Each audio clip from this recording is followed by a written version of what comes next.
જય ગુરુદેવ ભગવાન। આજે ખેડૂતોને કામ આવે એવું એક સાધન, અને અત્યારે આપણે ખેડૂતોનો મોટો પ્રશ્ન એવો છે કે ઘઉં વાવી અને પછી વાઢવામાં, કારણ કે અમુક રસ્તામાં હાર્વેસ્ટર જતા નથી અને ત્યાં કટર હાલી ન હોગે તો માણસો ઘઉં વાવતા નથી ને બીજી ઉપજમાં ધ્યાન દે છે। પણ અત્યારે તેમાં જ આ એક આપણે કહીએ તો ઘઉં વાઢવાનું મશીન મોટા ટ્રેક્ટરમાં ફિટ કરેલું છે અને આખો ક્યારો લેતું જાય છે। તમે જુઓ તો આ સીધી લાઈન કરતી જાય છે। આપણે 6 વીઘા જેવા ઘઉં છે અહીંયા, અને તમે વાઢવાની સ્પીડ જુઓ। ખેડૂતો માટે આશીર્વાદરૂપ કહેવાય આ મશીન।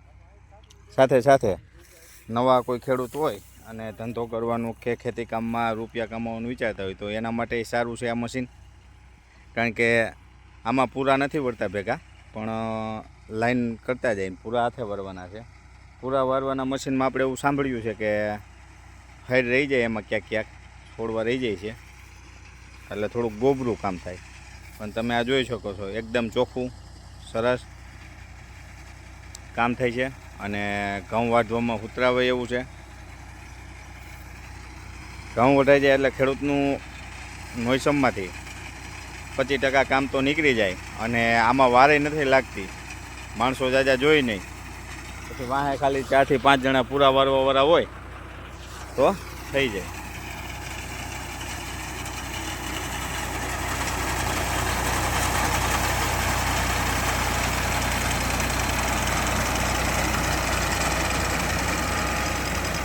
આ ખેડૂતનો સુપર એવો જુગાડ છે।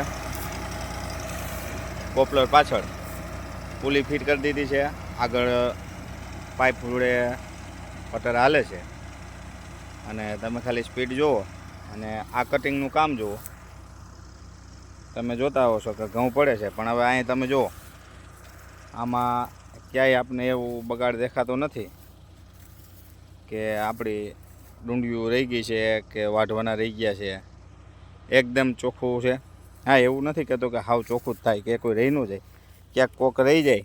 જો આટલું ચોખ્ખું હોય અને આમાં એક આવું રહી જતું હોય તો પૂરા વારવામાં તો બધું ભેગું કરતું જાય, તો એમાં થોડોક પ્રોબ્લેમ રહે છે।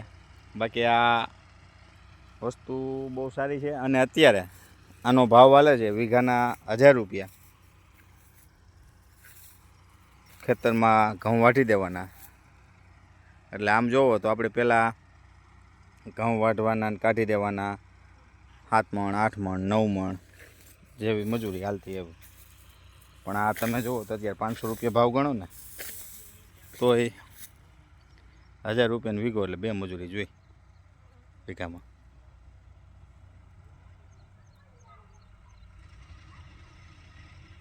અને આ મશીન ખેતરને ફરતે રાઉન્ડ માર્યા રાખે, આ બાજુથી આમ ને આ બાજુથી આમ। સારું મિત્રો, જય ગુરુદેવ, મળશું નવા વિડીયોમાં।